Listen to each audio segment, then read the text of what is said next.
Hey guys, welcome back. Bomb here, bringing you the MPL team recap. I am your coach of the Houston Megahorns, Bomb. Hello, nice to meet you. Uh, New team, new me. I kind of got exhausted of Pokemon last season. Whenever I had a lot of real life issues going on, dealing with my relationships, work, and school. But now we're back. Things seem to have sorted out in my life, and we're here to go over the draft. Now, unlike the CPL, which is my league, we're doing a point system here.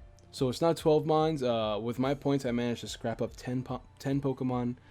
And yeah, let's just go over it, because I'm not even sure about the rules of the MPL myself. I don't know. I think we're only going to be battling in different tiers and things like that, but we'll see.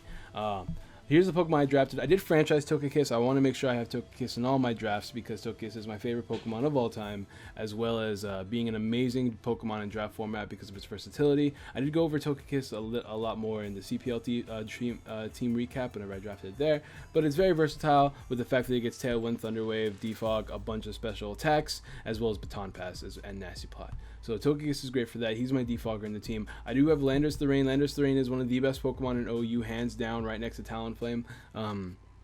He's great for defensively. He's great offensively. He can run Double Dance. He can run Knockoff. He can even do a little bit of special sets if I really feel like it. Calm Mind, Bulk Up, Choice Scarf, Choice Band, Earth Plate. Lots of versatility with Landorus. We have Lucario. Lucario I like a lot in League format because it can run both special and physical sets very well, with access to both Nasty Plot and Swords Dance, and multiple variants of priority, such as Bullet Punch, Extreme Speed, and Vacuum Wave. It does get a lot of really heavy hitting moves like Close Combat, Focus Blast, Flash Cannon, Iron Tail, just for its stabs, as well as other attacks like Shadow Ball, Psychic, Psyshock,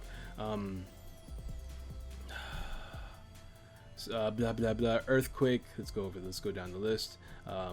Poison Jab, Power Up Punch, Quick Attack, Shadow Claw, Stone Edge. Lots of versatility with Lucario, so that's why I like Lucario a lot. Mega Medicham. Now this is a Wi-Fi league, so all of our Pokemon will be level 50. And if you guys don't know, in level 50 you do hit a little bit harder than you do in level 100, just due to damage rolls and the way it works. So I decided to get the strongest Pokemon in the game right next to Mega Mawile and Uber's Pokemon. Mega Medicham is by far one of my favorite Megas at this moment of time. With Bolt Beam combination and Thunder Punch and Ice Punch, high jump kick, recover. You can run bulky sets with Bulk Up, Baton Pass, Drain Punch, high jump kick, Zen Headbutt, Fake Out. It gets screens. It's actually very versatile being a psychic type. It gets all sorts of different moves, as well as having an insanely high special attack stat with huge power, or pure power I should say. So I really like Mega Medicham. Fake Out, it's gonna be nice. It pairs really well with Lucario because Mega Medicham is my wall breaker, Landorus is my wall breaker, Togekiss is my Thunder Waver, Lucario is my late game sweeper, and for my Stealth Rocker and my other Stealth Rocker and my other wall I should say, we have Heatran. Heatran pairs insanely well with Landorus. It pairs insanely well with my Chestnut, which you'll see in the other page. It soaks up those fire moves, steel moves, Iron Head, things like that, while Landorus deals with everything that's fighting and ground coming at it, and then Lantern deals with the water. But Heatran's cool. Stealth Rocker, really specially defensive, runs really awesome sets. Magma Storm, Toxic Trapping Stall. It also gets Thunder Wave. I love that yellow magic. Of course, it's really high special attack. I can run Scarfed. I can run Specs. It gets Earth Power, Dark Pulse. It gets a really decent, I would say above average special move pool, as well as things like Explosion for tech, Metal Sound if I want to trap and then just lower their special defense a lot. Metal Sound does have its uses actually. I've actually used it a couple times. Will-O-Wisp for burning, things like that. We have Lantern here. He's my Volt Switcher, my Volt Absorber, my Water Absorber. It gets Heal Bell, so it's a Heal Bell Pokemon on top of Togekiss. It gets a lot of special attacks. Its stats are pretty decent. It's not the worst Pokemon in the world. It's got a really high HP, which makes it really bulky, both physically and specially. Things like Scald to burn, Toxic, Heal Bell, Protect, Signal Beam, Sucker Punch. It's another Thunder Waver, Waterfall for flinching, things like that. It's got its versatility. It fits really well in the team. I am trying to make this video quick because I have a million other things to do. So excuse me if I feel like I'm rushing. If you have any questions, concerns, or comments, just leave them in the comment section below. Another Pokemon that pairs really well in my team is my Slowking. Slowking is Regenerator Mon. It's really, really good, especially special defensively. As you can see, I have some really decent Pokemon to deal with physical sets, but when it comes to special sets, I'm a little bit lacking. Of course, I can always EV things like Togekiss and Heatran to deal with it, but a nice Regenerator Mon like Slowking, that is another Thunder Wave user, another Trick Room user, with access to Calm Mind, Oblivious, so I don't get taunted if I don't want to run a Regenerator, Slack Off, Toxic, very versatile move pool, as well as Thunder Wave. I'd say it's pretty damn decent of a Pokemon. It works very well in OU, so why not make it work in League play? It does get things like Grass Knot, Focus Blast, Flamethrower. It gets Belly Drum if I want to do physical with Drain Punch. That's a set that I've seen, and I'm not against using it. So Slowking has all of its merits. I really like it. I wanted to grab, well, Tyranitar was my second to last pick. Let me actually move, because I'm actually showing you guys in order of Pokemon I got. The next Pokemon I got was Chesnaught. The second I saw how my team worked, I thought right away, I need more things to absorb water.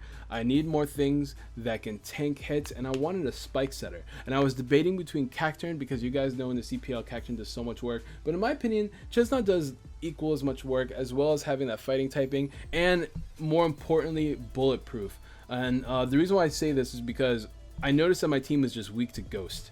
Shadow Ball spam, Hex spam, that can be annoying. But with Chesnaught, I kind of go around that to an extent. I can't stop Hex, but I could always. I mean, very few Pokemon with Hex can actually beat me. One of them being Gengar, but Gengar can work around with Slowking. Chesnaught can set up spikes. Chesnaught gets access to Spiky Shield that'll help with the late game sweeping. It does get Belly Drum, and the Belly Drum Salac Berry set is really good with Substitute, Drain Punch, Belly Drum, and Seed Bomb. And as you guys didn't know, Overgrow with Seed Bomb at +6 always OHKOs Latios, which is really, really nice, actually.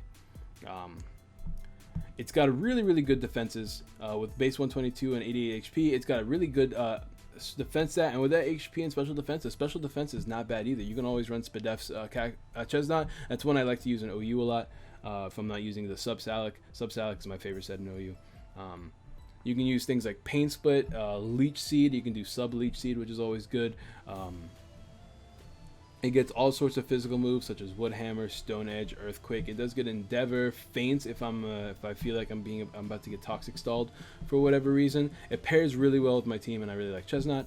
Tyranitar is here because he helps deal with the dark and the dark types and the ghost types. It helps with that resistance, as well as being sand. It can deal with special hits as well. And I wanted to get Bisharp over Tyranitar so I'd have a stronger Pursuit Trapper, but Tyranitar works just as well, if not better, just because Tyranitar does get that Pursuit Trap well. It does get Pursuit Trap, and Bantar is actually broken. Banded Tyranitar is amazing. It's stupid good. Scarf Tyranitar is really good for Pursuit Trapping the Lotties, because I do have a little bit of a Lottie weakness. As well as Scarf Crunch does always two-shot a Mega Latios, I believe. I believe it's always a two-shot no matter what. And then Mega Latios can rarely OHKO a Tyranitar, unless they're like +2 HP fighting in the sand. It is pretty versatile as far as moves goes. It can get things like Fire Blast and Ice Beam to tech in with to deal with things like Garchomp, Landos, Ferrothorns, things like that. Focus Blast too, but as far as its physical moves goes, it gets Earthquake, Stone Edge, Crunch, Pursuit, Superpower. It does get Substitute. It is another Thunder Wave user. That's pretty much it. It does get Dragon Dance, and Dragon Dance T-Tar hasn't seen the light of day since like early XY, late Black White. So I might even go with Dragon Dance T-Tar, just because, you know, it's a fun mon. It used to be one of my favorite mons to use in DPP specifically. And then our last Pokemon is Frostlass. I wanted a Ghost type, something that would help deal with my fighting weakness that I have going on, and something that deal with any sort of like fake out users. Frostlass is great because it's another Destiny Bond user. It is a Destiny Bond user, but it's another Thunder Wave user. It does also get spikes. It gets ice moves. Ice moves is really nice. It hits that base 110 speed, which is a really fast speed. It can, which is it's a really important speed number, I should say. And it gets things like Taunt, So it's another taunt user. It's my first taunt user that I feel like is really, really decent. Pain Split, Psychic, Destiny Bond, Substitute, Sucker Punch, Thunder Wave, Ice Beam, Shadow Ball. It can spam special moves. It can easily get up spikes. Pretty much always guaranteed to get up spikes, and it's also a rapid spin blocker. So that's my team, guys. Let me know what you guys think below. Let me know about nicknames. Of course, as you guys always know, I will always nickname my my Togekiss Chari. Lucario, I don't mind nicknaming Lucario different things. I've just because of my childhood, I've always nicknamed my Lucario Anubis. It's my first it's my first nickname I like kept consistent throughout my life. Chari was one around Black and White whenever I started getting that nickname. But the rest of these Pokemon could always use a nickname. So if you want to leave me some nickname suggestions below, go ahead. Let me know what you guys think about the team. Let me know what kind of interesting sets I should do. I believe June 17th will be the first upload date. If I'm wrong, I'll leave it in the comments below when the correct upload date for the first battle is. Wish me luck this season, guys. This is Wi-Fi. I'm very, very, very, very inexperienced when it comes to Wi-Fi battling. I've always done Showdown, so Wi-Fi battling and Showdown, they're pretty similar, but the level 50 thing could really is different when it comes to damage amounts, and not seeing percentages and just seeing numbers is always going to mess me up. It's going to take a little bit of getting used to. So hopefully I do well this season. Drop a like, subscribe, share, all that good jazz, and I'll see you guys next time. Peace.